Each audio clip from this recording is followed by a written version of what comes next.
What if I told you there was an NBA player who didn't need to be perfect to be unstoppable? A player who didn't need a three-point shot, didn't need to be quick like a guard, didn't even need to be in shape all the time, and still dominated the league like very few in history. A player who forced coaches to overhaul entire systems, front offices to sign guys just to foul him, defenders to step on the court already mentally beaten. That player was Shaquille O'Neal. For years, fans have debated who the greatest of all time is: Jordan, LeBron, Kobe, Kareem, but there's a quiet consensus among players, coaches, and those who were actually there. No one was as physically dominant as Shaq at his peak. From the late 90s into the early 2000s, the NBA went through a stretch where there was simply no answer, no adjustment, no strategy capable of containing that giant who felt more like a force of nature than a human being playing basketball.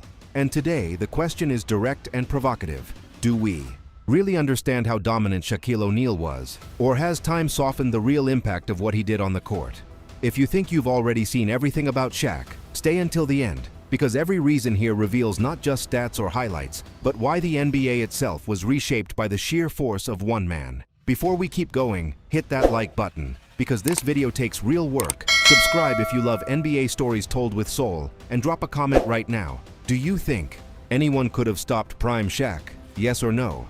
Now take a deep breath, because the first reason starts right where everything was truly decided. To understand Shaquille O'Neal's dominance, it's impossible not to start with his body, not as a physical curiosity, but as the central breaking point. The NBA simply had no reference for someone that big moving like that.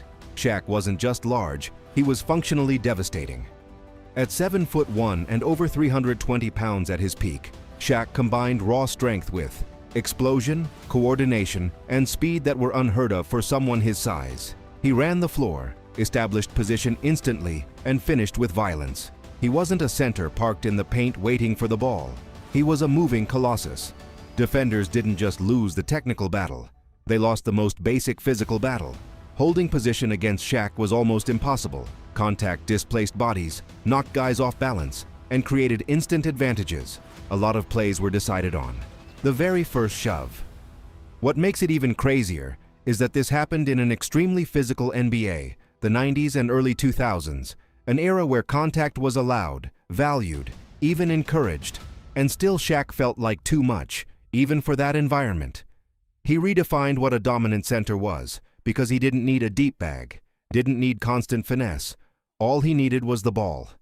Near the rim, one turn of the body and a step forward, the defender was either shoved under the hoop or forced into a foul. The league tried everything, doubling, tripling, sending help early, but nothing solved the core problem. Shaq's body took up too much space and demanded too much respect. Teams started signing big bodies just to absorb the impact for a few minutes, not to stop him, just to survive, and that had never happened on that scale. Shaq wasn't just dominant, he was incompatible with the league's defensive logic, and when a player reaches that point, the game stops being about technique and becomes about endurance. Shaquille O'Neal's dominance started long before the opening tip. It started in opponents' heads, in mental prep, in scouting reports, in quiet locker room conversations, because everyone knew there was no real solution, only different ways to delay the inevitable. Facing Shaq wasn't just a technical or physical challenge, it was a non-stop psychological test. Defenders stepped on the floor already counting how many fouls they could give before getting pulled, already anticipating when the original game plan would fall apart, already accepting that the night was about damage control, not individual victory. That kind of expectation changes behavior, it changes posture, it changes aggressiveness. Players hesitate for half a second longer, avoid full contact, back up when they should step up. And against a player like Shaq, that hesitation is all he needs. Shaq understood that perfectly and used it on purpose. He went into contact early, made sure to impose his body in the opening minutes, pushed harder, dunked with force, yelled, stared guys down. Every move sent a clear message to the other side. There's no hiding tonight. A lot of games started getting decided in the first quarter, when the opposing starting center picked up 2 quick fouls and had to head to the bench. From that point on, fear spread, rotations changed, the defense unraveled, and the entire team shifted into survival mode. Defensive help came too early, leaving shooters wide open, or too late, leading to dunks and fouls, and every wrong choice reinforced the feeling that there was no right answer. Shaq's psychological impact also hit experienced players, all-stars, award-winning defenders, because even when the read was right, even when the positioning was perfect, the result was often the same: violent contact, whistle blown, bucket scored. That constant repetition creates helplessness, and helplessness eats away at competitiveness. The opponent stops imposing their will and starts just reacting. And at the highest level of basketball, that's fatal. In the playoffs, that effect was even stronger, because there was no surprise, no mystery. Everyone knew exactly what Shaq was going to do, and still couldn't stop it. The fear didn't come from uncertainty, it came from absolute certainty. Even the refs were influenced by Shaq's presence. Contact started to feel normalized, a lot of fouls simply weren't called, and that only added to defenders' frustration, who felt like they were fighting something bigger than the game itself. Even when Shaq didn't touch the ball, his presence shaped decisions, dictated rotations, sped up help. He took up mental and physical space. At the same time, Shaquille O'Neal didn't dominate only by what he did, but by what he made others feel. Fear, hesitation, emotional exhaustion, and that kind of dominance doesn't show up in the stats, but it decides games, series, and legacies. Facing Shaq meant stepping on the court already at a psychological disadvantage, and walking off feeling like you survived something bigger than just basketball.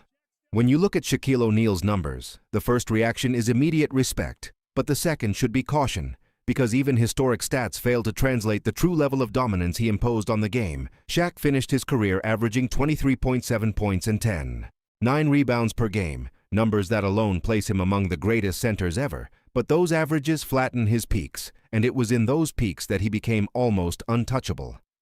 From the late 90s into the early 2000s, especially from 1999 to 2002 with the Los Angeles Lakers, Shaq wasn't just the best center in the league. He was the axis the entire game revolved around. Everything started and ended with his presence in the paint.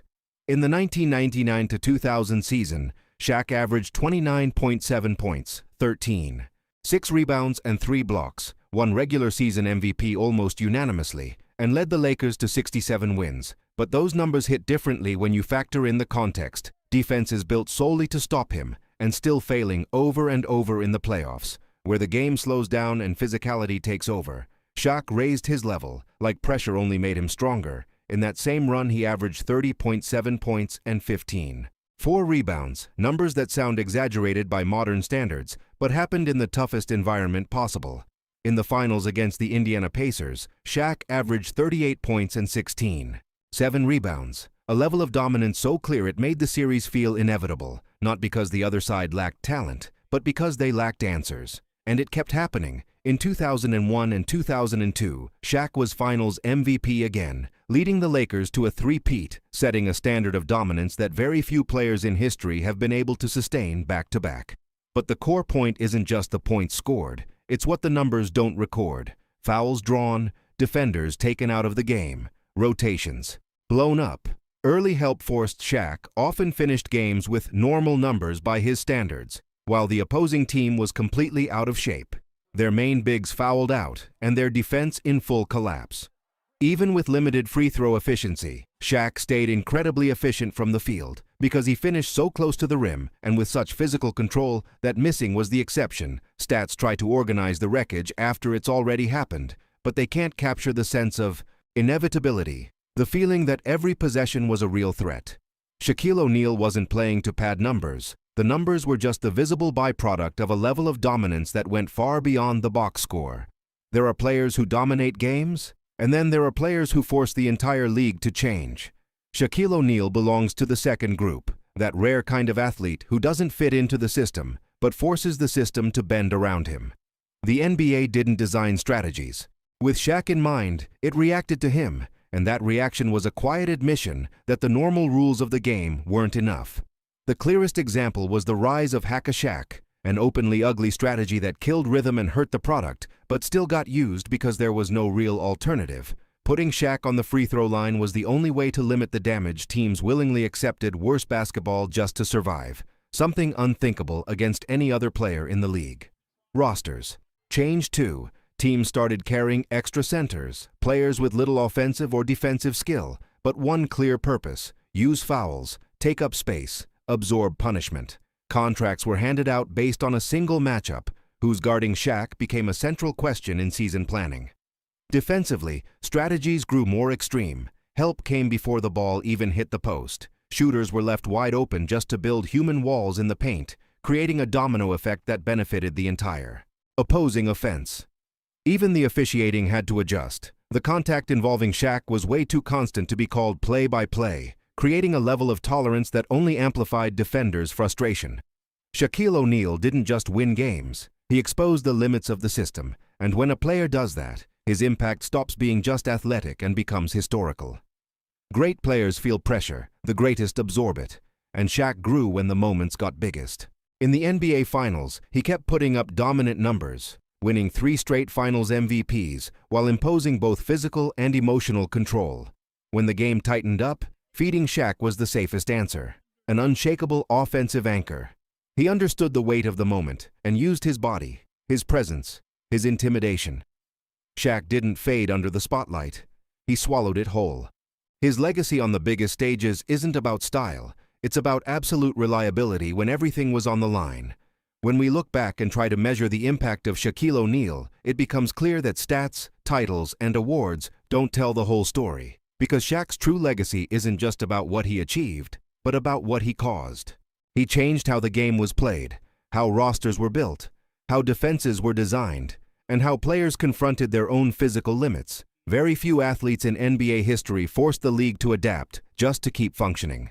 Shaq was dominant not because of technical perfection, but because of inevitability. You knew what was coming, you prepared everything to stop it, and still failed. Night after night, series after series. His peak was shorter compared to other icons, but it was intense enough to define an entire era. And maybe that's exactly why he still looms so large in debates today. In an NBA that's increasingly spaced out and perimeter-driven, Shaq represents something almost mythical. Proof that, at certain moments in history, strength, presence, and sheer force can be completely unstoppable. Now I want to hear from you. Do you think anyone in today's NBA could stop Prime Shaq? Drop your take in the comments, hit like if this video made you see that dominance differently, and subscribe for more NBA stories told with soul, because some legends don't age, they only get bigger over time.